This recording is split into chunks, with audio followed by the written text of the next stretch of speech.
Almeida Barra. Ele é mestre e doutor em saúde da mulher pela Universidade Federal de Minas Gerais, UFMG, pós-doutor em cuidados paliativos pelo The Christie NHS Oncology Service Manchester, Reino Unido. Tem especialização em homeopatia pelo Instituto Mineiro de Homeopatia e é professor associado de ginecologia e obstetrícia e espiritualidade da Universidade Federal de Ouro Preto, da UFOP, e coordenador do serviço de mastologia do IPSENG. Se quiser completar com mais alguma coisa, professor, fica à vontade. Agradeço, agradeço antecipadamente, né? Foi, né, uma alegria mesmo tê-lo aqui conosco para encerrar com chave de ouro. Obrigado. Pode compartilhar a tela? Pode compartilhar. Uhum. Você colocou ele como... Eu coloquei. Ah, ótimo.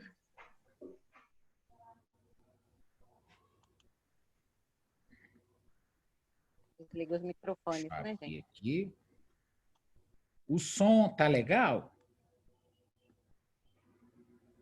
Tá, para mim tá ótimo. Tá joia? Ótimo. Gente, então, inicialmente, eu gostaria, né, de agradecer a Kelly pela oportunidade de estar participando desse evento. Eu pude aprender muito, né, nesse evento com todas as palestras, e eu acho que a gente pôde crescer demais com a energia que foi passada e com tudo, né, que foi assim compartilhado nesses 2 dias do evento, né? Então, assim, foi uma oportunidade fantástica para mim. E agora a gente vai tentar contribuir um pouco, né, podendo passar a respeito da espiritualidade na saúde, que é um tema desafiador. Todos nós estamos aprendendo, né, com esse tema, e eu espero que dentro, né, do tempo que foi liberado aí para a gente possa ter oportunidade de transmitir energias favoráveis para a gente falar um pouquinho, né, sobre a importância de valorizar a espiritualidade na saúde, né? Eu tentei passar aqui e não foi. O que será que eu tenho que fazer? Vai na setinha. A seta para baixo. Jóia, aqui deu agora.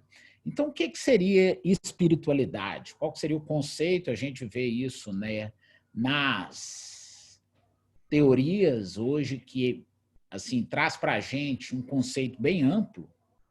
E a gente teve a oportunidade de escrever um capítulo, né, no livro do professor Fausto, falando, né, um pouquinho sobre a espiritualidade e como que a gente aborda. Então, lá, a gente tentou colocar que a espiritualidade, né, essa definição muito ampla, poderia ser uma questão relacionada a um sopro de vida, um significado da vida, uma razão de viver, né?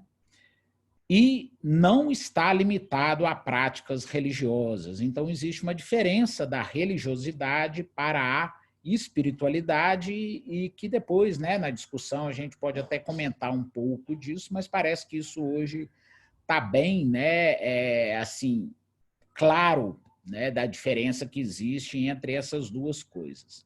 E também, né, relacionado à busca pela transcendência. Então, acho que tudo que a gente fez hoje e ontem, né, a gente procurou transcender um pouco.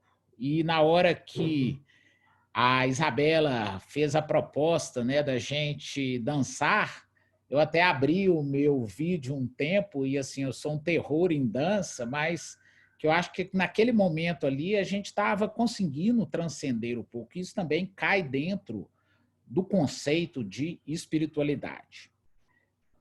E se a gente vai falar, né, da espiritualidade na saúde, a gente também tem que abordar o conceito de saúde. E pela OMS, a saúde envolve, né, a questão social, alimentar, bem-estar, inclusive espiritual. E aqui, né, concepção dinâmica de saúde entre a física e a mental. Então, a gente pôde observar, né, em várias palestras do evento, da valorização do estado mental em relação à prevenção das doenças. E é uma coisa que, na minha especialidade, né, que a gente trabalha com oncologia, eu valorizo muito, porque eu acredito, né, que a maioria das doenças, né, começa, a gente até fala meio fora da ciência, mas começa na nossa mente. Eu acredito muito nisso, né? E a saúde não é todos os meus exames estão normais e eu tomo os meus remédios todos os dias direitinho. Então, acho que a gente não pode considerar, né, dentro desse paradigma, a saúde dentro deste conceito. Então, nesse sentido, quando a gente vai fazer uma abordagem através de ensino na universidade, na UFOP, eu tenho essa preocupação de passar para os meus alunos, né, a importância da ressignificação da saúde e doença.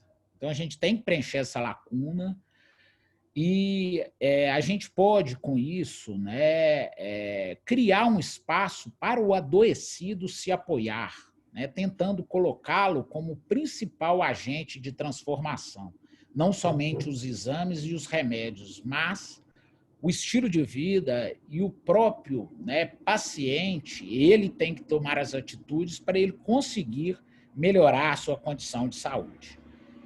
E uma coisa que eu acho que ajuda muito, agora, né, eu falo com os alunos porque eles estão numa faixa etária entre 20 e 30 anos, muitas vezes eles não tiveram ainda oportunidade de ir no médico, né? As mulheres, uma fase mais precoce, porque às vezes fazem a consulta ao ginecologista, mas quando a gente está do outro lado, quando a gente não está prestando assistência, a gente valoriza essa humanização e essa espiritualidade. Então, o Jung até afirmava, né, o terapeuta só age onde é tocado, só o ferido cura.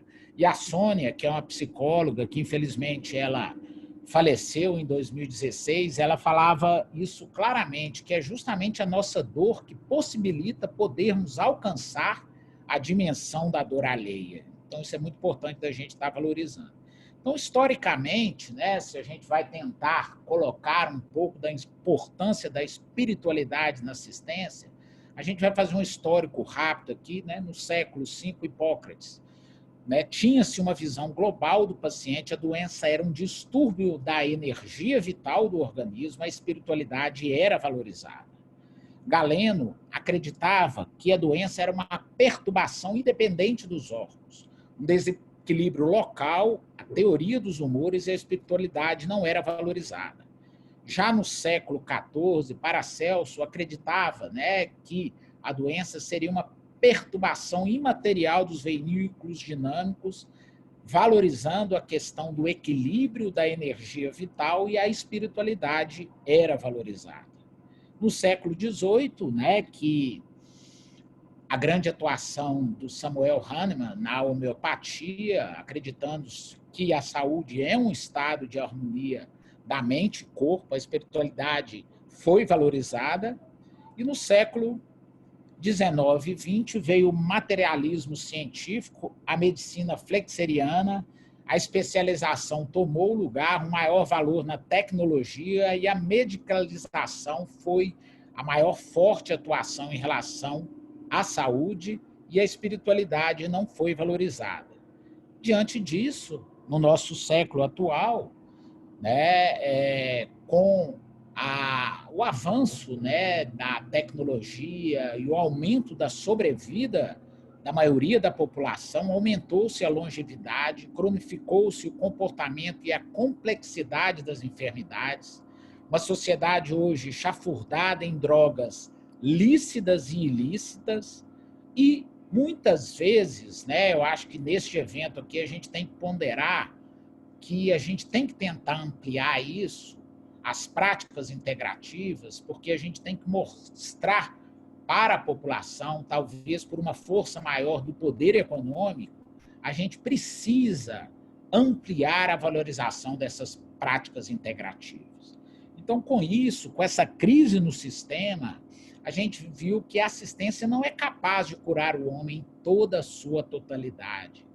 A energia vital, ela pode ser valorizada, a abertura para as anteriormente chamadas terapias alternativas, que agora não é mais, né, são práticas integrativas complementares, e a espiritualidade tem que ser valorizada. Então, esse avanço do conhecimento com a divisão do corpo e da alma em partes, né, resultou na divisão de técnicas, de especialidades, de doenças e de abordagens.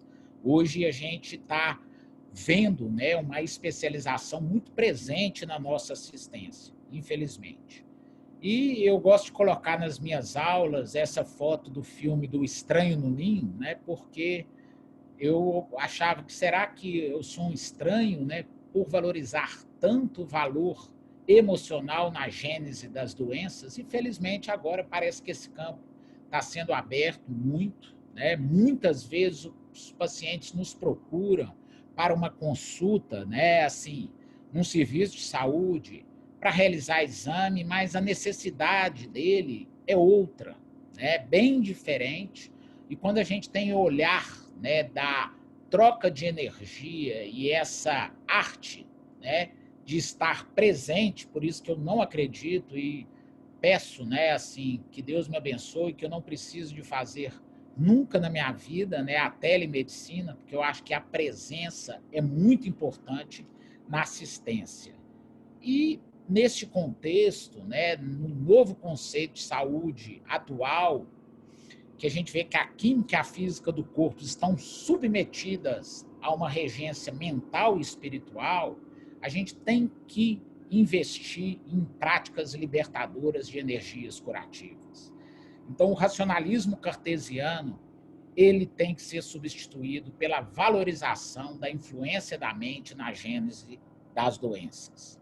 E conforme colocado por Kant no livro, né, homeopático, da filosofia homeopática, as causas das doenças têm origem espiritual. E a gente não pode colocar que as questões relacionadas aos ideais, moral e honestidade devam ser esquecidos. Hoje a questão de ética, a definição de ética hoje está tão difícil, né, da gente passar, e nós que temos hoje, né, os nossos alunos e os nossos filhos, tem hora que a gente fica até perdido na hora que vai explicar o que significa ética, né? Então, nesse sentido, a gente tem que falar.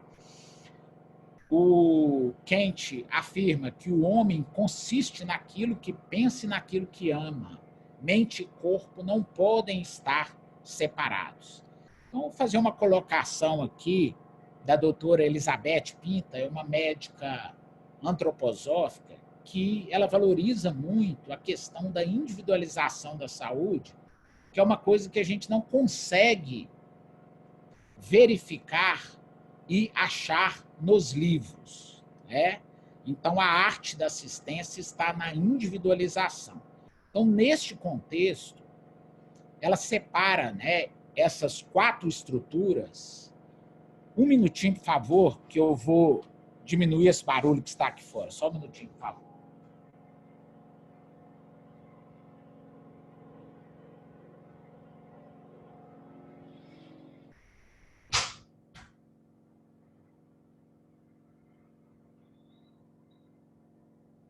Desculpem, viu, gente? É a máquina, então vocês me desculpam. Mas, então, o que a Elizabeth coloca? Que quando uma coisa é muito importante para a pessoa, ela significa o 4. E quando aquilo ali é mais ou menos importante, seria o 1 ou o 2. Então, a gente consegue viver numa casa sem chão. Vai ser difícil, né? Você vai pisar na pedra, no chão, vai sujar, mas é possível. Sem janela, será que é possível? Então, um 2 já é uma coisa um pouco mais importante. Mas numa casa sem teto, é praticamente impossível. Então, o 3 tem um significado maior para o paciente. E o 4 é uma coisa essencial para aquele paciente na vida dele. E quando ele perde o 4, ele perde a estrutura que mostrado nessa casa que está demolida. Então, essa diferença dos valores em relação a definições que são colocadas em livros, ela ajuda muito a gente poder perceber isso na nossa assistência.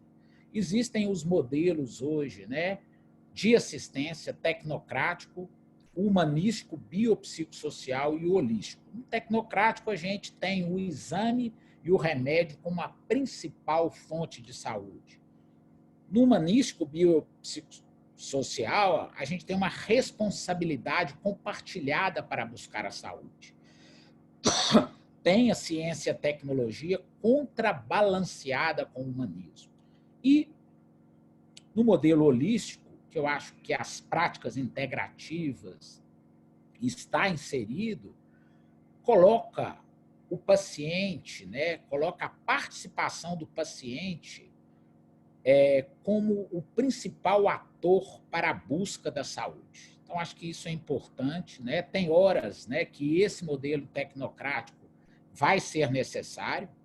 Eu acho que a gente não pode ter hoje, né, preconceitos em relação aos outros modelos quando a gente não está inseridos neles, mas eu acho que é importante a gente conhecer um pouquinho de tudo isso.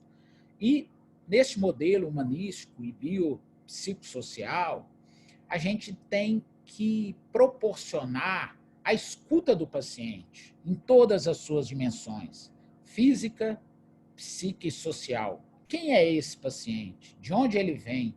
Qual é a sua história? Então, o professor Antônio Carlos, lá do curso de homeopatia, do Instituto Mineiro de Homeopatia, ele falava: não existe abordagem sem conhecer a história do paciente. Então, a gente precisa saber ouvir para saber cuidar. Isso é essencial. Então, a colocação do Antônio Carlos, e hoje, infelizmente, né, na atuação, vocês, todos que estão assistindo essa palestra, já devem ter percebido, né, que existe uma falta de disponibilidade de tempo para ouvir. E hoje isso é presente em todas as especialidades da medicina. Para mim é um grande prazer poder ter entrado, né, em Ouro Preto, na UFOP, porque aí a gente consegue fazer uma medicina verdadeira. Uma consulta de 1 hora, numa anamnese que o aluno faz, que você tem tempo de abordar, e nesse sentido, isso traz para a gente uma satisfação muito grande em relação a isso. A gente precisa aprender a escutar, estar presente em silêncio e, às vezes, ficar calado para dar oportunidade do paciente concluir e transmitir para a gente o que ele está necessitando numa abordagem. E aí eu gosto de colocar muito, né, a frase do Renato Russo, né, que a gente deveria valorizar mais as coisas simples da vida, né, que o mais simples fosse visto como o mais importante. E talvez a gente fala demais por não ter nada a dizer. Isso é uma reflexão muito interessante. Dentro deste contexto, né, a gente faz uma comparação da visão materialista da saúde com a visão espiritualista, que está no livro, né, de Saúde e Espiritualidade, do professor Gilson Freire e do professor Ivan Salgado. E o Gilson teve a oportunidade de fazer uma palestra para a gente na disciplina de Saúde e Espiritualidade aqui em Ouro Preto, que ele coloca, né, que na visão espiritualista, a sintomatologia é o caminho da cura. Então, às vezes, alguma coisa que não está legal com a gente, que a gente está sentindo, vai despertar na gente uma necessidade de mudança. E essas terapias integrativas, não mais alternativas, elas têm uma relação com a energia vital. E a assistência hoje tem que valorizar a energia vital. Então, na colocação do Hahnemann, o vitalismo seria a força vital que é a unidade de ação que rege a vida física. E a gente, para ter saúde, a gente tem que ter equilíbrio dessa força vital. E quando ela desequilibra, aí sim aparecem as doenças. O Cláudio, a monografia que ele fez no Instituto Mineiro, ele colocou, né, que todos os medicamentos homeopáticos agem primeiramente sobre a vontade e o entendimento, afetando o homem em sua capacidade de pensar e de querer, e por último sobre os tecidos. Então a gente tem, né, dentro dos sintomas mentais na homeopatia, talvez uma hierarquia maior do que os sintomas externos, né? E, infelizmente, hoje o que a gente vê nos tratamentos alopáticos é uma paliação dos sintomas externos, tentando levar para a parte interna o problema de novo. Então, neste contexto aí, até um pouco específico da homeopatia, mas esse patamar ele tem que ser modificado para a gente ter que buscar essa energia vital mais equilibrada, né? Então, como que a gente vai abordar a espiritualidade na prática? A gente sabe que existe uma relação positiva da espiritualidade em parâmetros de bem-estar e saúde. Existe também uma resistência entre os profissionais de saúde em aplicar tal conhecimento na prática clínica e, atualmente, poucos profissionais analisam as necessidades espirituais de seus pacientes. E quais instrumentos que a gente pode utilizar? Então, quando que a gente vai abordar isso? Então, segundo Lukács, na estrutura da anamnese, quando a gente está perguntando sobre os hábitos de vida e a história social do paciente, a gente pode incluir. Nós temos um projeto de iniciação científica na UFOP, que era na Santa Casa, né, que era a anamnese espiritual em pacientes institucionalizados e agora foi aprovado em pacientes ambulatoriais. Não iniciou ainda, porque não estamos participando de atendimento, né, não estamos, participando de atendimentos práticos ainda, mas que a gente aplica o questionário FICA, que inclui a fé, a importância, a comunidade e a ação, que foi, né, buscado do Instituto de Espiritualidade e Saúde dos Estados Unidos. Então, neste contexto, existem outros, o HOPE, o Canon, que podem ser aplicados para fazer uma avaliação da espiritualidade na saúde. E, para a gente, né, foi falado na aula pela Kelly, eu acho que a gente precisa, né, de tentar avançar nas evidências em relação às práticas integrativas em saúde. É lógico que em acupuntura, principalmente, já tem várias evidências confirmando isso, já tem vários trabalhos também em yoga, vocês, né, que deram as palestras, vocês sabem muito bem isso, e a gente tem que avançar, porque as decisões baseadas em evidências são essenciais, mas elas tem uma limitação de não individualizar. Então, eu sugiro, quem ainda não assistiu, é um filme que a gente coloca, né? Quem fez a disciplina já teve a oportunidade de assistir, do Joseph Moscati, o médico que virou santo. Então, ele faz uma colocação no filme que a ciência não vai transformar o mundo. Então, eu acho que isso é importante da gente, às vezes, analisar, né? Porque muitas vezes a gente só acredita na questão científica e não precisa de ter um dualismo e uma competição entre ciência e espiritualidade. Eu acho que, neste contexto, a medicina, especificamente, né, quando a gente está falando da nossa especialidade, mas em qualquer assistência, é ciência e humanismo, mas é importante de valorizar a técnica. E isso foi muito bem abordado em todas as palestras desse evento.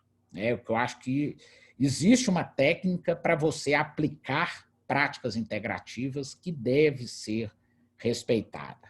Então, neste contexto, a gente vai avançando nessa busca em relação a uma maior abertura para a aplicação da espiritualidade. E qual seria a arte da assistência? O que a gente está enxergando aí? É difícil aqui, né, numa aula online, né, mas quando a gente está presencial, eu pergunto para os alunos e eles me respondem. Então, a gente pode ver aqui que é a mulher ou o saxofonista. Isso é um pouco subjetivo, né? Então, neste contexto, essa subjetividade, essa individualidade é muito importante, né, que a gente, com o tempo e com a nossa maturidade, a gente possa avançar nisso, porque isso não está no livro. A individualização, ela não permite, a evidência científica não permite individualizar. Então, neste contexto, a gente precisa, isso já foi até falado, né? Eu acho que na palestra da Eliane hoje, que existe uma singularidade do ser humano. A gente não pode fazer uma normalização do sujeito, classificando, às vezes, como doenças, idiosincrasias e as singularidades do ser humano. E o que seria normal? Eu acho que normal é tudo aquilo que é compatível com a vida, né? E o ser humano tem uma capacidade de adaptação muito grande, e talvez, né, nessa assistência tecnológica e cartesiana, a gente faz, né, um julgamento um pouco assim rigoroso do que seria normal ou não. A gente viu que por muitos e muitos anos a glicemia de jejum de referência era 110, agora é 99. Então, assim, essas mudanças em relação aos valores de referência que a gente coloca como normal, e é muito frequente para a gente, às vezes um paciente com uma glicemia de 98 chegar para a gente, não, eu estou quase ficando diabético, não tem nada a ver, né? Porque a glicemia está normal, dependendo da dieta dele do dia anterior, essa glicemia de jejum poderia estar um pouco mais alta. E esse tecnocratismo que a gente está enxergando hoje, ele é muito frequente. E dentro deste contexto, eu acho que a gente perde um pouco em relação a essa questão de definição do normal.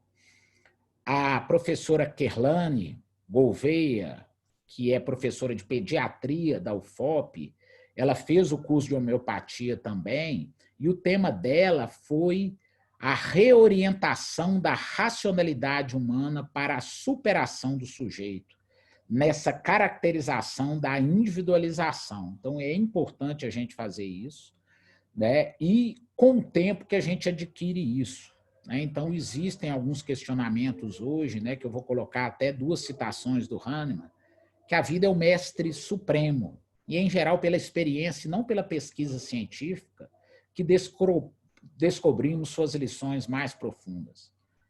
Merece até uma reflexão interessante sobre essa colocação do Hahnemann, e ele falava que ele acreditava mais na experiência do que na sua inteligência. Muito interessante essa colocação. E na hora que a gente está fazendo a abordagem do paciente que está à nossa frente, então, assim, fazer uma comparação aí, né, da Alice perguntando para o gato aonde que é o caminho, às vezes sem saber muito para onde que ela quer ir, né?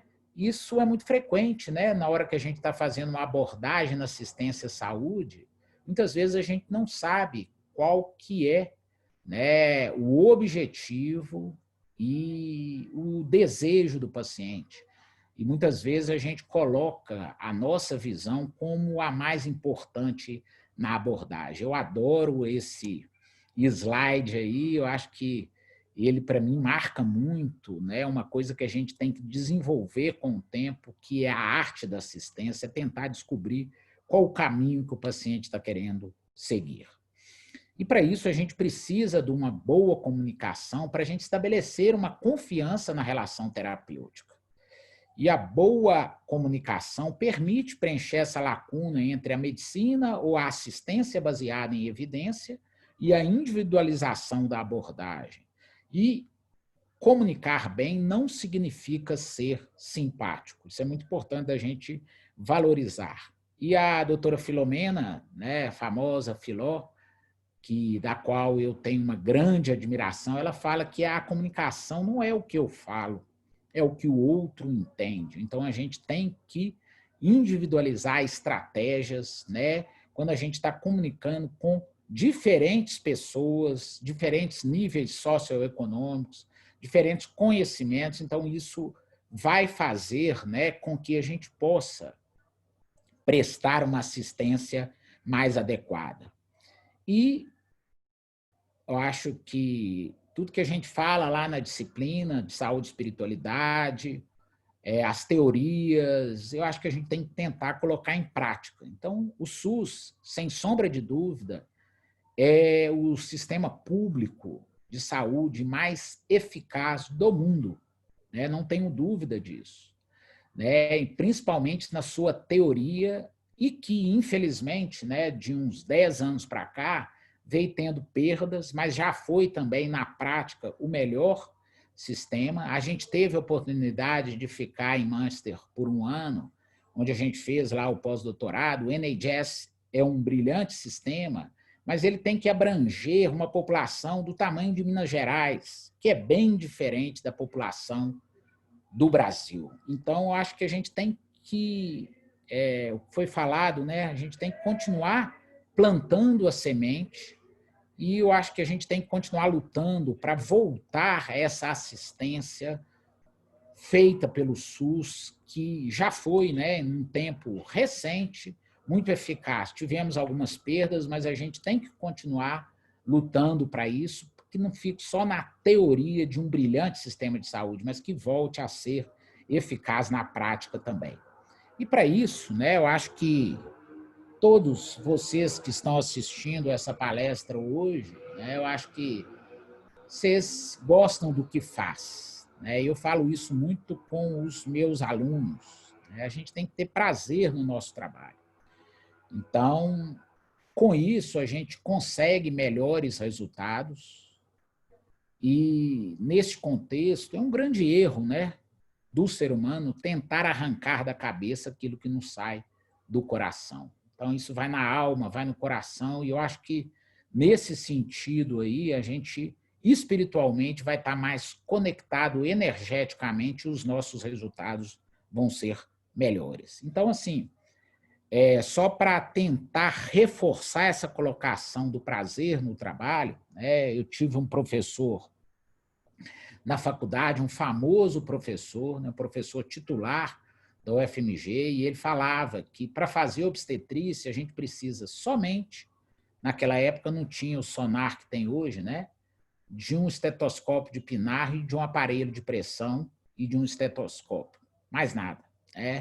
E aqui é o exemplo dessa menina, né, a Cristiane, que ficou grávida com 13 anos, e quando ela chegou lá no ambulatório do pré-natal, lá na UFOP, a mãe queria matá-la, né?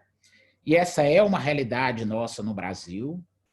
E o que a gente fez no pré-natal? Somente conversou e orientou, fez os exames básicos, e até hoje, né, ela vai com a mãe dela lá, leva a criança aqui com a aluna Tânia, com ela, assim, foi uma coisa que a gente não precisou de muita tecnologia para oferecer uma assistência de qualidade. Eu acho que essa mentalidade precisa ser modificada, né, neste contexto.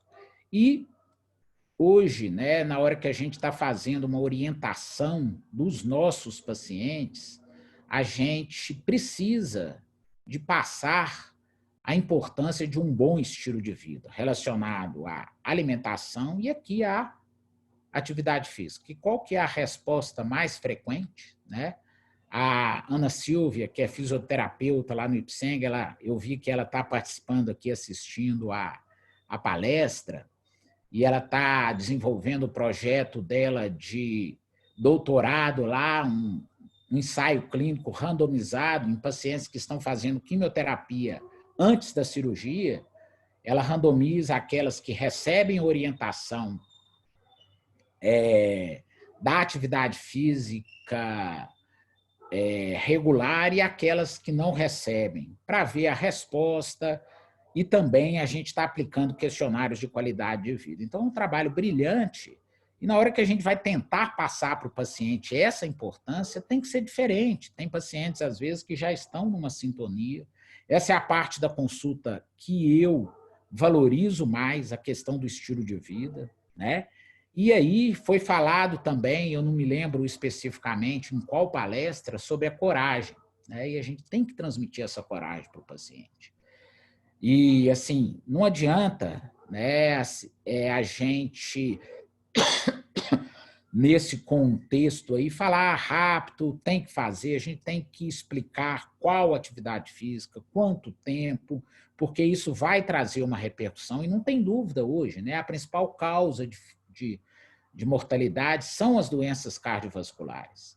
E, neste contexto, a atividade física hoje diminui muito o risco do aparecimento das doenças cardiovasculares e favorece o controle da hipertensão arterial, que é o principal, mais frequente problema de saúde que tem na população. Então, a gente tem que tentar passar esse significado para o nosso paciente. Então, essa colocação, né, da doutora Bárbara, que atualmente foi uma ex-aluna nossa, que um passarinho, quando aprende a voar, ele sabe mais sobre coragem do que voo. Ela, não é dela, mas ela postou, e eu gosto muito disso, porque a gente precisa dessa coragem, a gente tem que tentar transmitir essa coragem para os nossos pacientes. E a vida é uma escolha, né? Então, assim, se a gente conseguiu transmitir, a gente tem que esperar que o paciente tenha uma adesão a isso, né? E não existe impossibilidade para isso. Só teve uma vez que eu fui falar isso para uma paciente e ela me falou: doutor, eu trabalho de manhã e de noite e estou estudando à noite, de manhã e de tarde estou estudando à noite.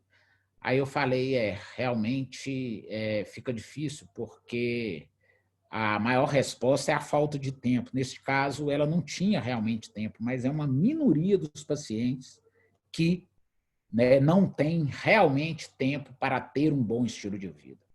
E então, acho que a gente tem que adaptar individualmente a maneira, né, de viver com as nossas limitações. Então, eu acho que louco realmente é quem não procura ser feliz com o que possui. Isso é uma colocação fantástica, né? E qual que é a única pessoa que é responsável para salvar o seu mundo? É ela mesma, né? Então, dentro da prática integrativa, a gente valoriza isso muito. E para finalizar, né, estamos terminando, né? Hoje é muito colocado, né? Aqui é o local onde Jesus, depois de ser crucificado, foi colocado. Então, muita gente pergunta: se Deus existe, por que ele não aparece e não resolve os problemas do mundo?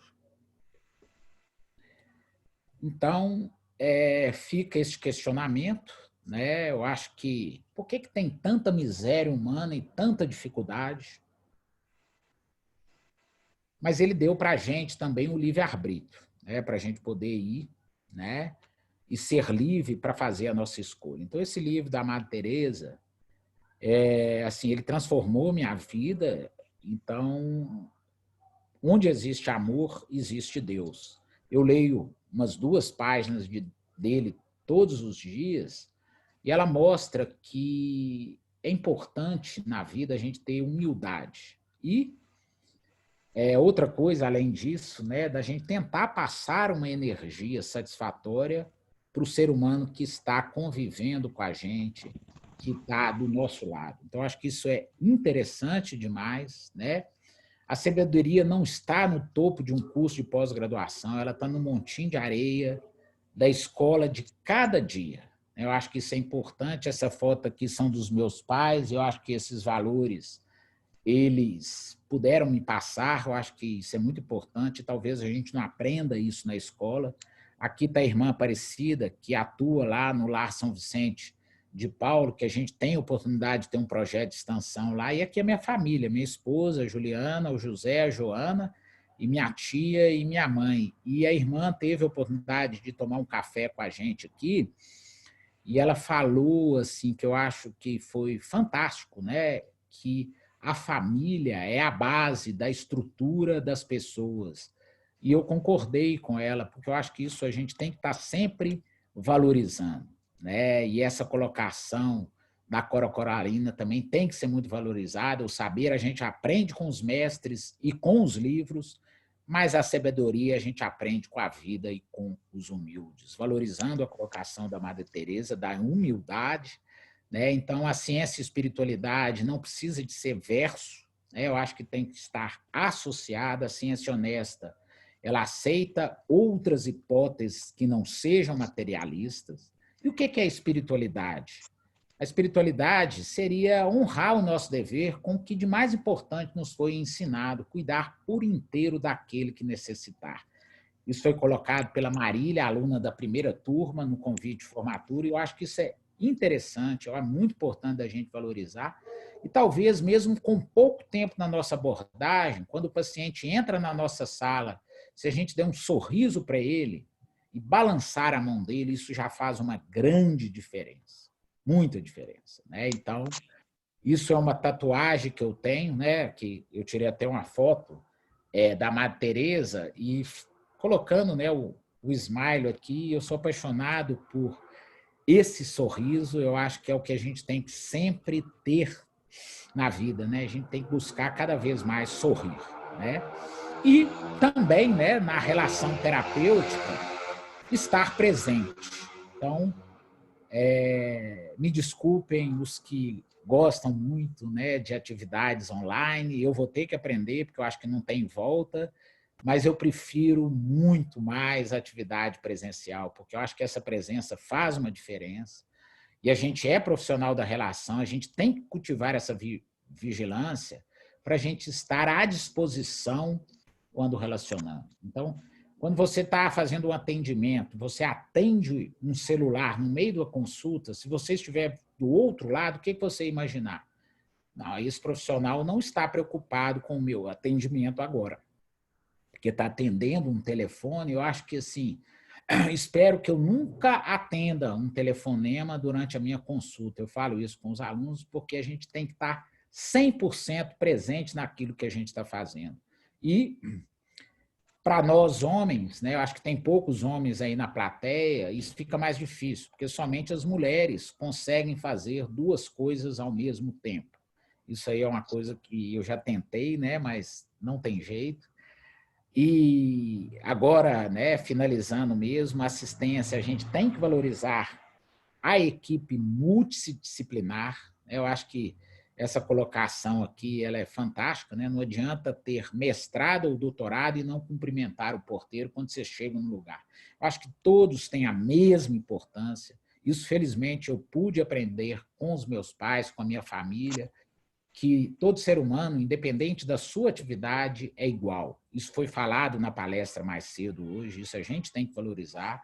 Nós somos anjos de uma asa só e podemos voar quando abraçados uns aos outros.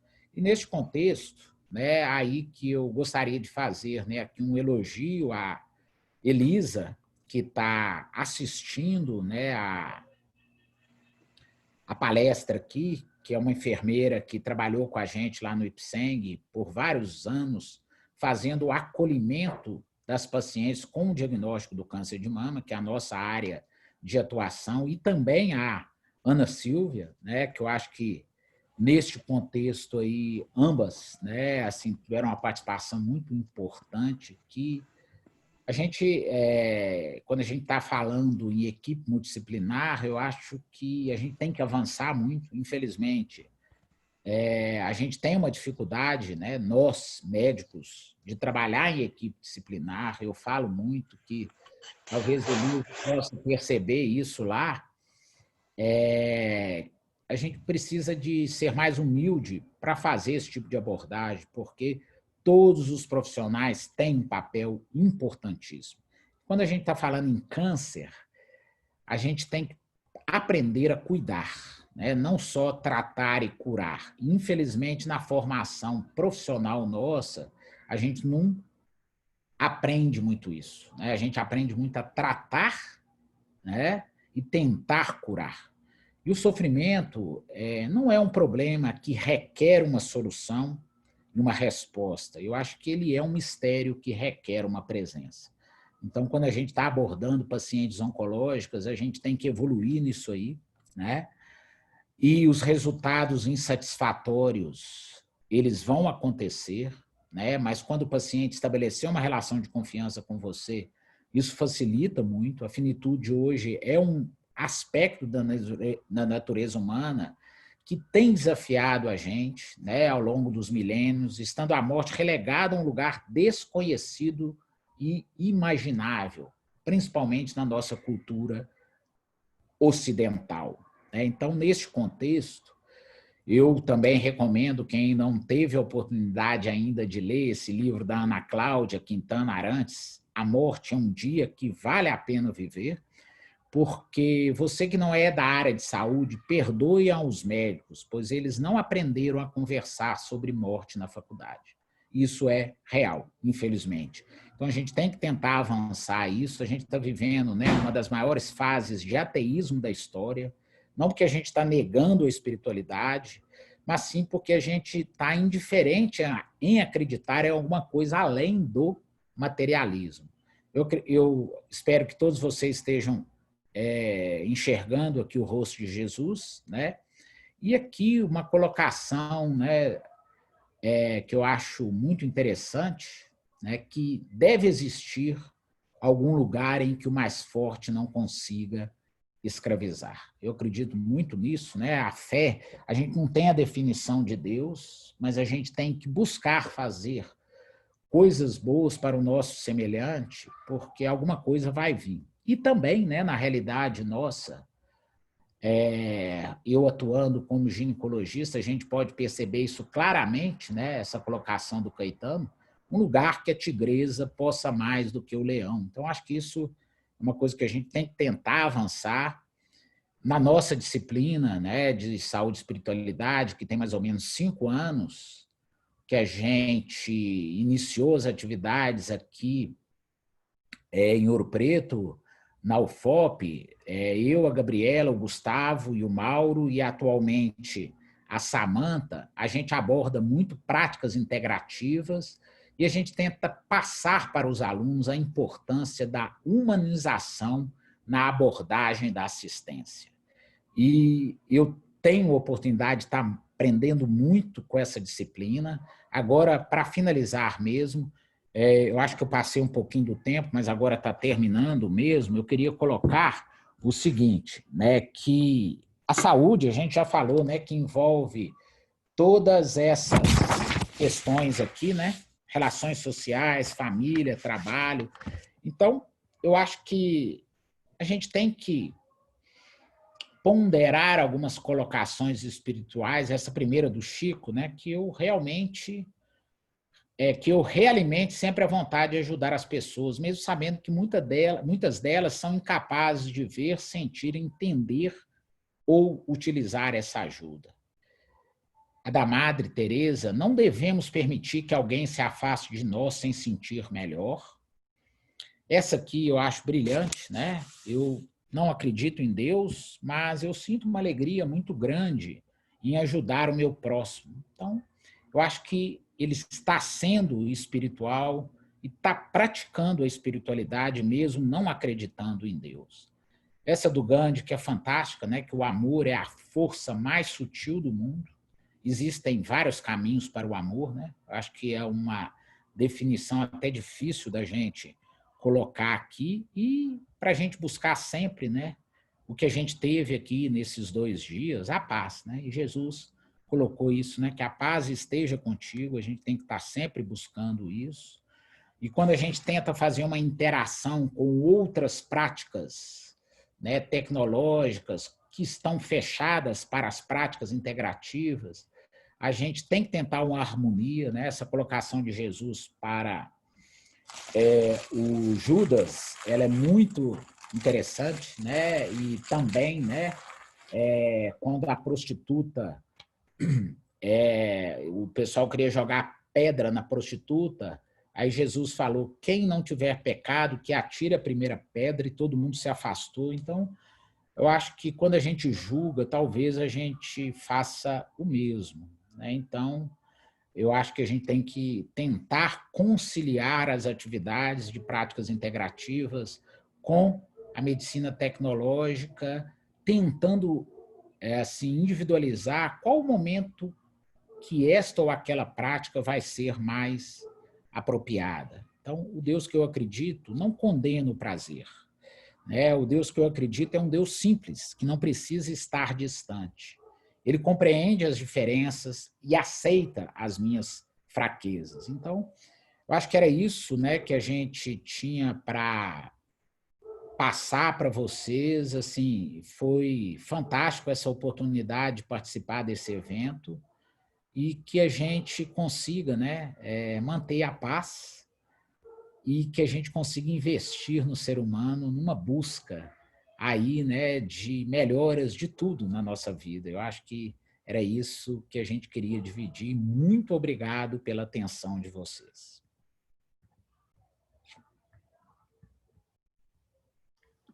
Nós que agradecemos.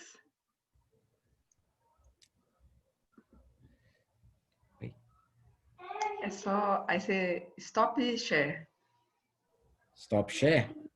Para você tirar da tela. Isso. Sai. Obrigada, professor. Linda apresentação, né? Com muito conteúdo, muita reflexão. Fechou realmente de forma belíssima. Sou muito grata. Acho que todos também puderam se beneficiar. E se tiver alguma pergunta, né? A gente já pode abrir. Eu acho que como está finalizando, a gente pode fazer uns 5 minutos, Aisha, de perguntas. Acho que umas 2, 3 perguntas. Perguntas e a gente finaliza, né? Porque... Isso. Sem perguntar, gratidão, né? professor Alexandre. Muito Bonita bom, assim, sua abordagem, o jeito que você, né, consegue casar essas duas, às vezes, polaridades que a gente, né, que ainda, por algum momento, ainda estão em luta, mas de verdade tudo é junto, né? E caminhar junto é sempre o melhor caminho. Sim. Então, muito obrigada, assim, pelo seu E falar, olhar, gente, carinhoso. também que o professor Alexandre é médico, né? Então, a gente falou tanto de medicina ocidental, mas a gente sabe que estamos em um processo de transformação, né? E sementes como o professor Alexandre, né, estão sendo plantadas. Tem vários agradecimentos no chat, viu, professor? Depois, se você quiser dar uma olhada, o pessoal elogiando, agradecendo. E a gente abre agora para as perguntas.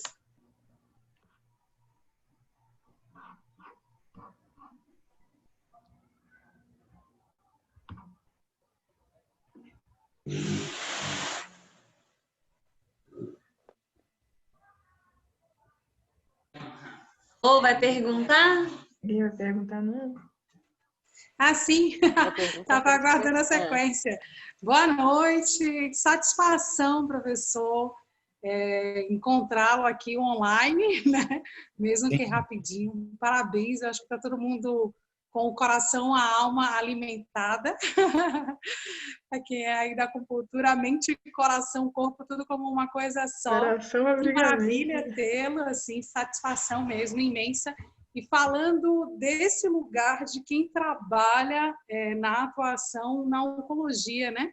Como quem está num suposto ponto de atuação do extremo, trazendo essa espiritualidade para a relação cotidiana, que é a atenção sutil desse atendimento individualizado.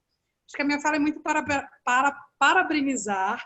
Durante esses 2 últimos anos, eu estive como residente do Mosteiro de Pico de Raios e recebi alguns dos estudantes numa atuação que foi conjunta com as CAPs, que eram estudantes de residência e que estavam juntos nessa disciplina contigo. Não consegui me inscrever, mas acho a Aisha e tantas outras pessoas que já falaram de ti, né, cruzou aí até a gente.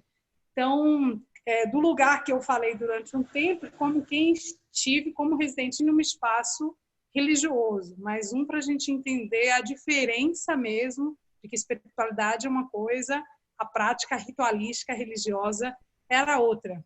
E aí eu abri o mosteiro para que as pessoas tivessem contato primeiro com a tradição oriental. Isso era um movimento, do ponto de vista de educação mesmo, de aproximação da cultura Ocidente-Oriente.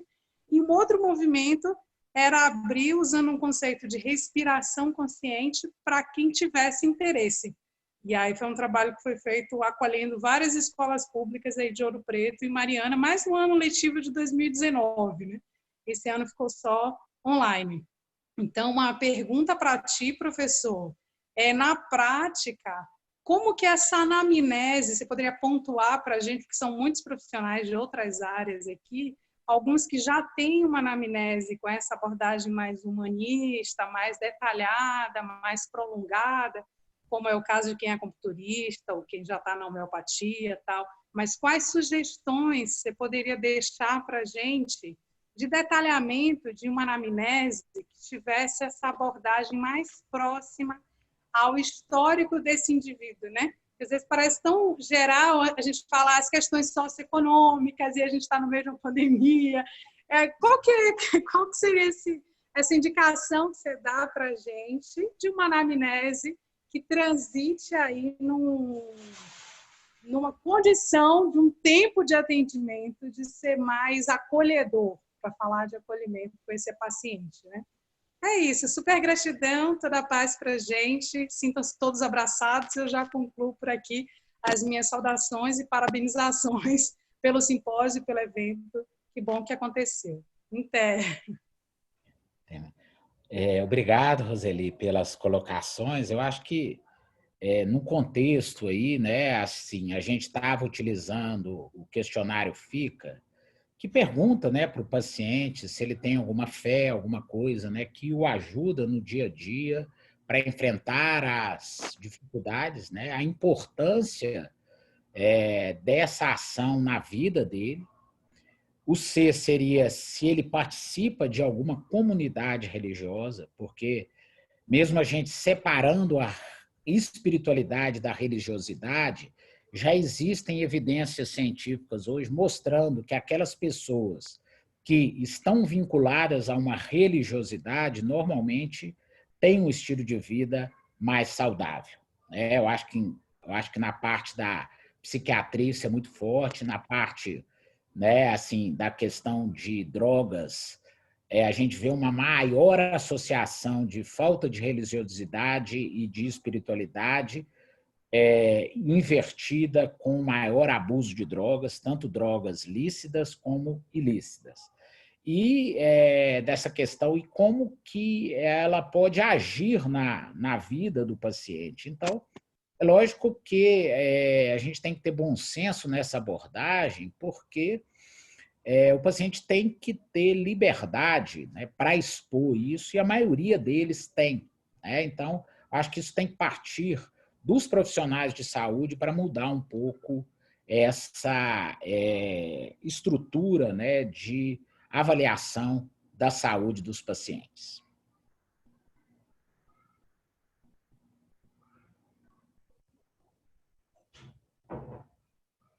Eu tenho uma pergunta. Tem espaço aí?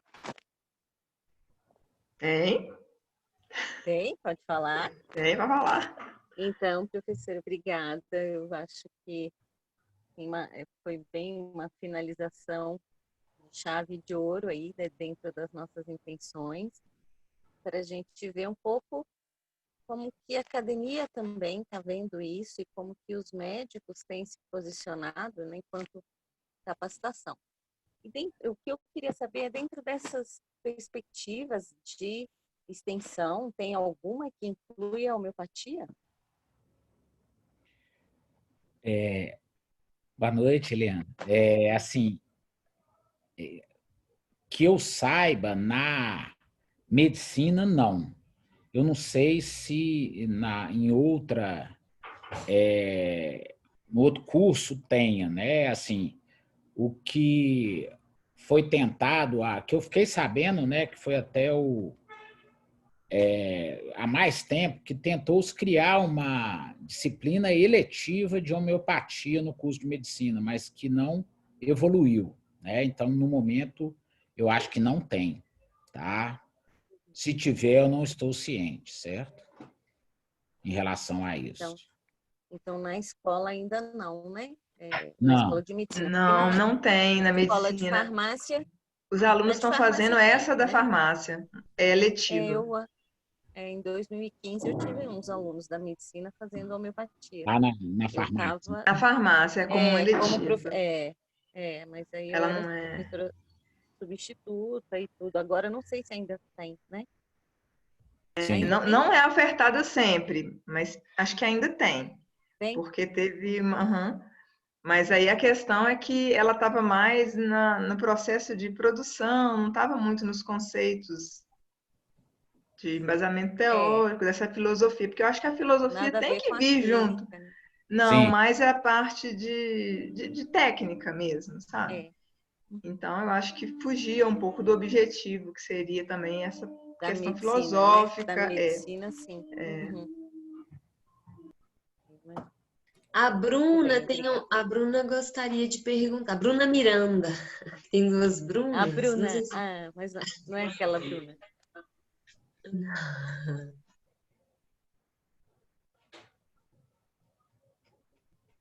Boa noite, professor. Tudo jóia?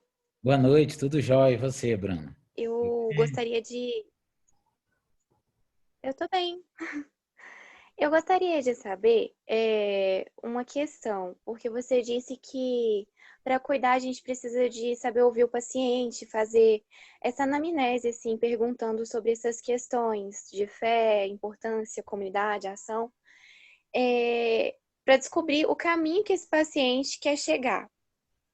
Só que, se no processo terapêutico eu identificar que o caminho que o paciente quer chegar, ele não favorece a saúde desse paciente, o que fazer diante disso? Quando a gente identifica até mesmo uma falta de espiritualidade, a gente percebe que a carência também daquele paciente é justamente a questão de espiritualidade. Ou que ele precisa se doar mais a outro, ou enfim, acreditar em algo maior, independente assim de religião. O que fazer por este paciente, assim? Sim, aí, né, Bruno, a gente colocou, eu fiz até essa colocação da deficiência que nós, profissionais, né, da área da medicina, temos na questão do cuidar, né, independente da questão de espiritualidade. Eu acho que isso é um problema grande, né, que a gente tem na formação.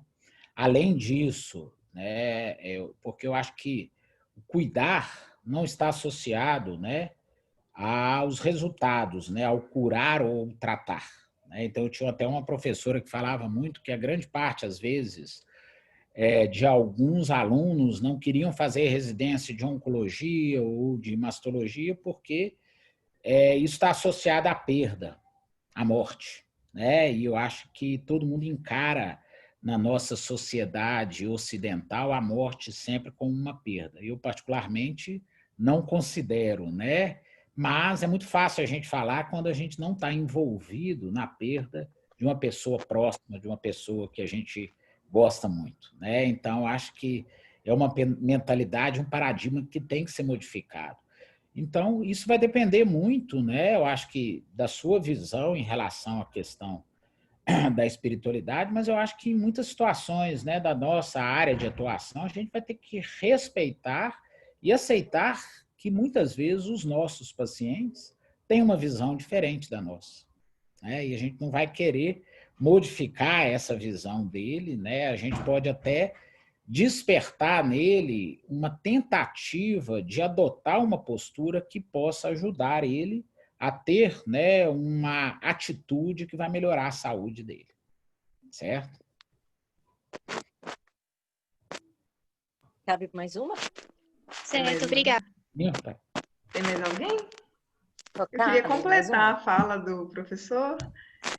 Eu falo isso, eu percebo isso em alguns pacientes. Eu tenho muitos pacientes com depressão e ansiedade, às vezes as duas coisas ao mesmo tempo. E a gente se percebe que esse desespero, às vezes, é uma falta dessa reconexão interior. Então, às vezes, eu pergunto para eles: você acredita? Você tem alguma religião? Você acredita em algo? Aí, às vezes, a pessoa fala que tem, ou às vezes ela fala que não. Olha, você pode acreditar em Deus, você pode acreditar no universo, que uma força maior existe regendo tudo. Você pode acreditar que tem pessoas que gostam de você e você pode acreditar que você é capaz. Então, se você não acreditar em mais nada, você pode acreditar que você é capaz, desde que você queira. Porque não conseguimos fazer quem não quer querer, mas se você quiser, tudo torna-se possível. Então, é uma forma de falar para a pessoa que ela pode falar eu sou ateu, eu sou ateia à toa, mas assim, eu tenho que acreditar em algo, porque senão a vida não faz sentido. Entendeu? Sim. Então, às vezes, quando você faz ela refletir sobre isso, ela vai tomar esse aspecto da espiritualidade. Às vezes a religião tem aquela coisa, eu sou mais descolada, eu não quero ser religioso, mas quando você faz ela ver que é muito mais que isso, aí ela talvez ela abraça. Sim. Vou fazer mais uma então. Não sei se cabe, dá tempo? A minha A pergunta última, agora a última, Lili. a última. Beleza. Você está abusando, Então, professor.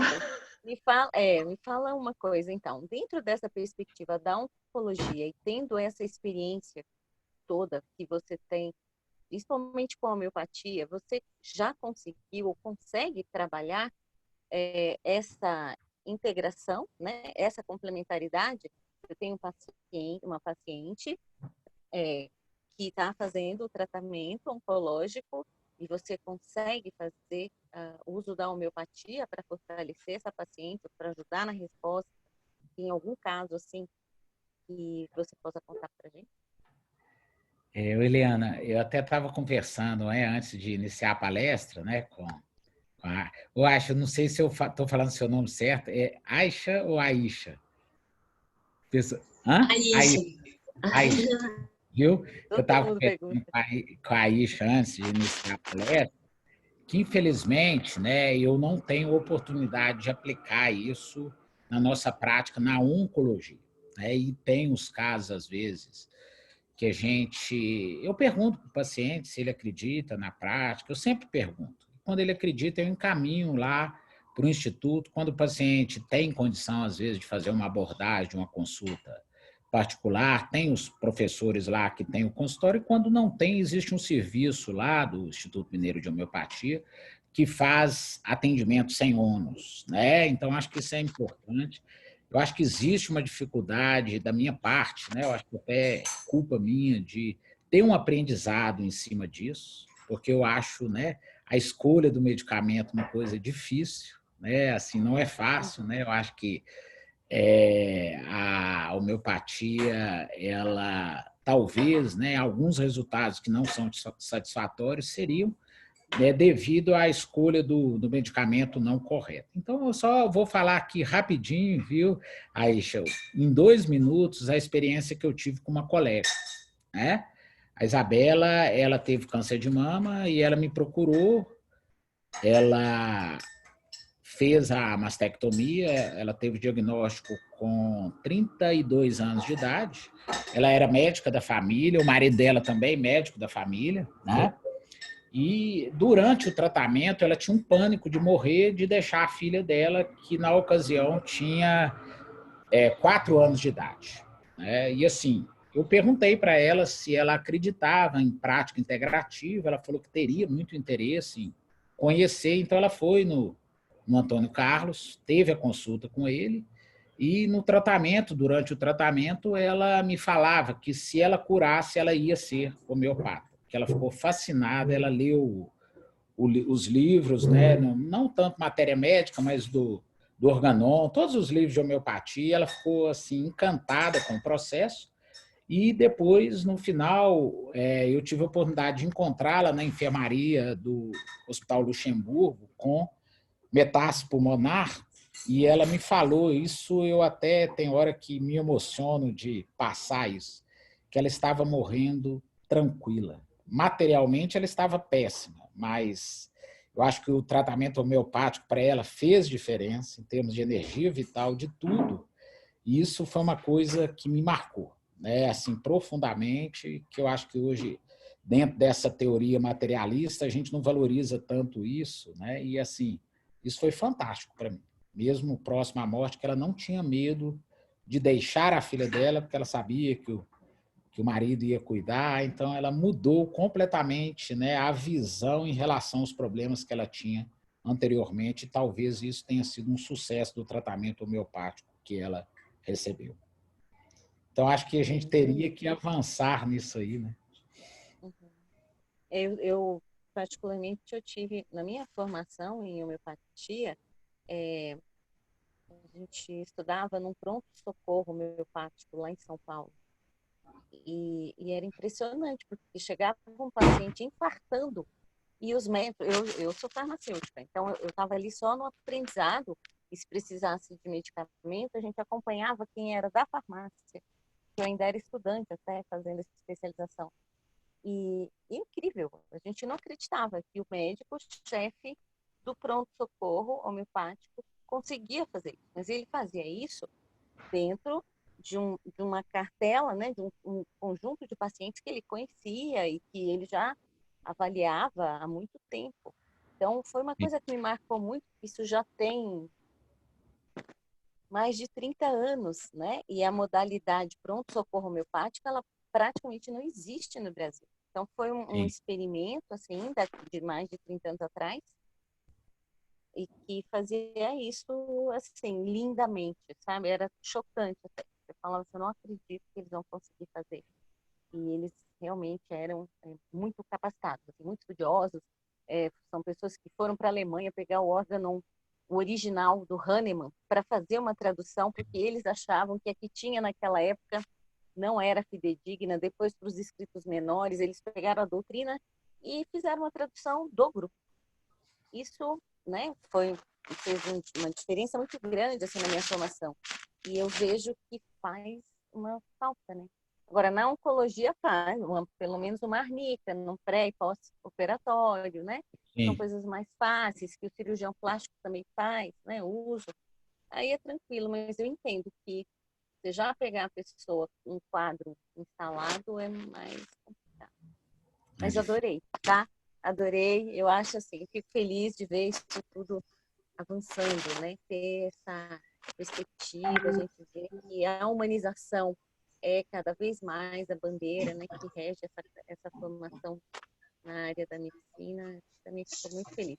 Obrigada. Desculpa que eu tomei mais um pouquinho do seu tempo. Obrigado a você, Eliana, pelas considerações. Agradeço. Como disse a Gelsa, né, na abertura, hoje a gente está fechando. Quem sabe vocês dois não fazem uma parceria para trazer essas evidências da homeopatia, né? Tem muito trabalho pela frente. Gente, a Gelsa, eu tô com a Gelsa assim, A até Gelsa. agora também, né? Demais. Vamos lá, então, né?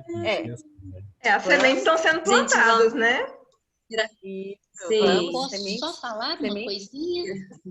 Elisa, pode. Gratidão, professor Alexandre, pode. Quer falar? Elisa, eu gostaria de cumprimentar, né, na pessoa do professor Alexandre, a todos os palestrantes. As palestras foram excelentes, eu aprendi muito.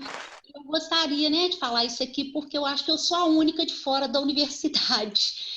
E a indicação, Alexandre, foi da Carolina, ela que me mandou o link desse simpósio. E eu estou muito, muito feliz de ter participado. Gostaria de cumprimentar as pessoas a equipe organizadora e a todos vocês. E de você, Alexandre, com certeza eu não esperava menos. Foi muito bom, viu? Como a de todos, tá bom? Muito obrigada. Obrigado. Obrigada, Elisa. Então, agradecendo mais uma vez ao professor Alexandre, e agora a gente faz o encerramento, né, assim, oficial, cada uma de nós, da equipe, falando um pouquinho, e a intenção mesmo, né, tem um dito popular que diz, sozinho a gente vai mais rápido, mas juntos nós vamos mais longe, né, então, eu acho que é bem essa a ideia, e, né, desse primeiro simpósio. Ele é inicial, surgiu a partir de uma intenção, né, que a gente foi construindo nessa live. A ideia era chamar mulheres das PICs, a gente queria fazer uma coisa bem... e aí a gente viu que não precisávamos incluir, então o professor Alexandre está aqui como bendito fruto, mas a gente também tem o Paulo que está nos assistindo, assim, apesar né, as mulheres estarem sempre nessa presença, né, mais massiva, assim, sempre tem os homens, e é importante também a gente equilibrar esse yin e yang, né, tanto em nós como na sociedade, então a gente abriu esse espaço para que o professor Alexandre pudesse fechar, então a gente também contempla e integra as duas energias, né, nesse simpósio, e também aqui dizendo, né, que a gente fez o que foi possível, tiveram muitas práticas que não puderam ser incluídas desta vez, né, mas isso daqui é o início, um grande movimento, né, que a gente espera que ele cresça cada vez mais.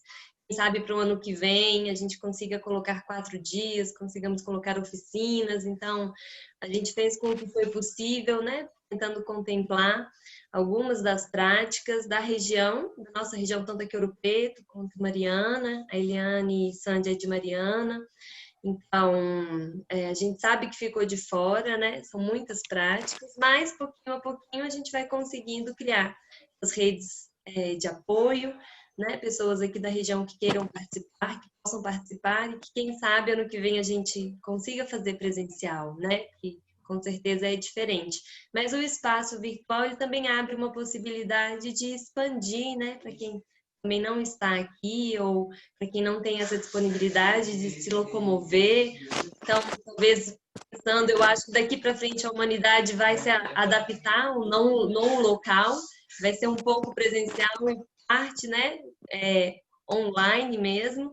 Então, também pensando para frente nos possíveis futuros formatos.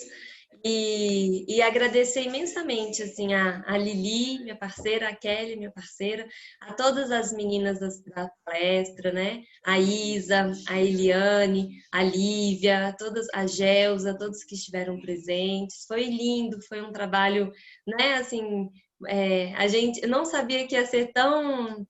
para mim foi maravilhoso, chego nesse final até emocionada, porque a gente sente, né, assim, que tudo teve um processo antes, a gente viveu algumas dificuldades, mas também a gente venceu as dificuldades, aquilo que estava ao nosso alcance, o que foi possível, e eu quero fechar minha fala e vou passar para vocês com aquela frase do Raul Seixas, né, que eu acho que é isso, né, o sonho que se sonha só é um sonho que se sonha só, mas o sonho que se sonha junto se chama realidade, né, então, claro que dentro, né, de todo esse processo, o sonhar, ele é uma parte e o materializar é outra parte. Então, nós estamos materializando com o nosso amor, com a nossa energia, aquilo que a gente queria entregar para vocês ao longo desses 2 dias. Então, muito obrigada. E passo a palavra. Kelly? Vocês estão me escutando? Pode falar primeiro. Ah, mentira. Não, fala você. Se eu for falar primeiro, você fala primeiro, eu falo. Tá. As mais velhas por último. Eu vou ser breve. Eu realmente fiquei muito surpresa. Superou as minhas expectativas. Eu humildemente esperava assim, 50 inscritos, mas nós tivemos mais de 200 pessoas inscritas. Acaba que algumas pessoas acompanharam só algumas palestras, mas foi um feedback muito interessante, né, para um primeiro evento. Como a Aisha falou, o tema, né, a gente pensou em um dia só, depois a gente foi pensando e a gente já tinha para 2 dias. Então, a gente, não, vamos fazer 2 dias e vai ver como é que vai ser. E a gente foi desenvolvendo isso sem Eliana, sem a Aisha, né? Não teria como fazer isso, porque eu estou com muitas atividades, muita demanda, mas elas me deram esse apoio, essa força e me empurraram, né, para frente. Não, vamos fazer sim. E a gente fez alguns encontros online. Eu passava na farmácia, encontrava com a Aisha, a gente trocava figurinha e acabamos idealizando e concretizando, né? Porque é muito importante a gente sonhar, mas quando a gente consegue concretizar, isso dá força para a gente continuar. Né? Eu agradeço todas as palestrantes, ao professor Alexandre, né? E as demais que foram as mulheres, mas a Gelsa, eu fui perguntar uma dúvida para ela e convidei humildemente e ela aceitou assim. Eu fiquei tão lisonjeada porque uma pessoa que eu conheci que me inspirou muito a buscar isso nas PICs, né? Nas práticas integrativas, do jeito que ela fala, ela está sempre muito disponível. Então, a gente tem que estar disponível também, né? Não só para o paciente, mas para o outro, para o amigo, para o colega, terapeuta que está querendo tirar uma dúvida. Então, a gente ter essa disponibilidade. Uma coisa é você ter tempo, quando você tem tempo, e aí você escuta o outro. Mas você oferecer o seu tempo quando você não tem tempo, essa é a grande diferença. E eu acho que cada um aqui ofereceu o seu tempo, talvez sem tê-lo. E isso torna tão importante, né? Então, a minha palavra é alegria e gratidão mesmo. Eu estou bem emocionada. Muito bem, vou bater palma. Olha, então, minhas palavras também, alegria, gratidão e realização, né? Eu acho, eu agradeço essa oportunidade, porque, ao fim das contas, eu trabalhei pouco. O que acontece é que foi tudo tão bem encaixado, né? Na hora que surgiu a ideia, através da nossa conversa, né? Teve a live que nós falamos, vamos fazer, e aí alguém falou, mas olha, tem a Kelly, e a Kelly falou, eu tenho um evento idealizado, e nós juntamos tudo e deu tudo tão certo, né? Eu sei que eu, particularmente, trabalhei pouco, vocês duas trabalharam muito, e eu quero parabenizar, agradecer pela oportunidade, porque eu acho que, com tantos anos de experiência, ainda estar na ativa com pessoas como vocês, com o dinamismo que vocês têm, e brilhantismo, porque eu acho que vocês têm um dom mesmo, né? Eu estou aqui mais assim como testemunha de que vocês realmente têm o dom e se dedicam. Então, isso é mais rico do que tudo, porque muita gente tem o dom e não se dedica, nem percebe que passa direto. E muita gente se dedica sem ter o dom, e vocês têm as duas coisas. Então, eu acho que nós estamos todas de parabéns, assim, mas vocês são demais. Eu estou muito agradecida de ter participado desse processo com vocês, e vamos que vamos fazer 2, 3, vamos fazer um monte, fazer as oficinas, estamos juntos aí. Agradeço também a todos os apoiadores, né, as palestrantes, eu estou encantada, gente, tudo foi encantador, né? Todo mundo fez tudo com tanto cuidado, e em cada apresentação você via o envolvimento, todo mundo se envolveu para entregar o melhor possível dentro desse período, dos minutos que a gente tinha para falar. Então, eu acho que a gente aqui realmente começou a brotar uma semente, né? Aqui agora a semente se abre e vai começar a brotar. Então, eu agradeço a todos, e vocês estão de parabéns, vocês duas, vocês são brilhantes, tá? Beijos, parabéns. Gratidão. Certamente teremos o segundo. Então tá, gente. Muito obrigada, né? Se alguém não tiver mais nada para falar, a gente pode encerrar. Isso.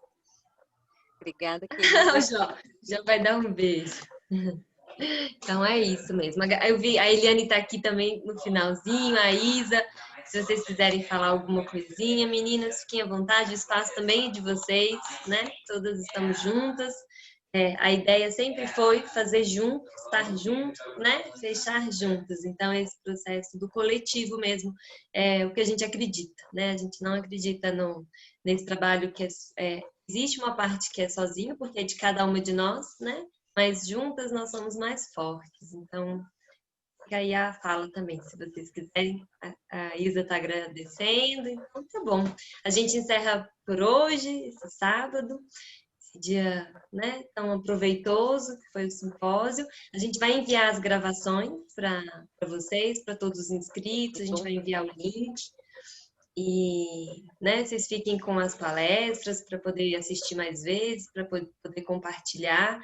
Depois, quando a gente for enviar os certificados, a gente vai enviar os certificados e essa rede de contatos, né, que é o nome, o e-mail de todas nós, de todos os palestrantes, inclusive do professor Alexandre. Os presentinhos. Isso, os presentinhos, né, para que vocês possam guardar com carinho esse momento.